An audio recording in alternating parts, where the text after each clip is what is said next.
So ayan guys, for today's video, make sure na nakapag-download na tayo ng ChatGPT dito sa ating phone. So kapag nakapag-download na tayo guys, open lang natin yung application. And kung makikita nyo, pagka-open ng application, may lalabas dyan na sign up, login. So ang itatap natin dito guys is yung sign up. And ayan guys, ilalagay nyo lang yung inyong email address na pwede nyong ilagay. So dapat accessible yung email address na ilalagay ninyo. So lagay nyo lang yung email at, and then after malagay yung email address, tap natin yung continue. And then guys, mag-create na tayo ng sarili nating password. So dapat strong yung password na ilalagay natin dito. So lagay na tayo. So ayan guys, dapat naka-green yung password ninyo to make sure na strong yung password na nilagay natin. So after nyo mailagay yung email and din yung password, tap na natin yung continue. And then guys, verify lang natin yung ating email ad. Open lang natin yung ating email address. So nag-message sila doon.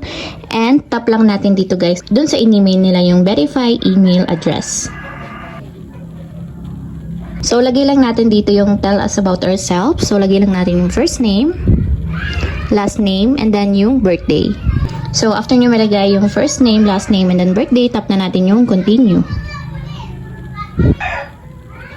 So ayan guys, kung makita nyo, naka-sign in na tayo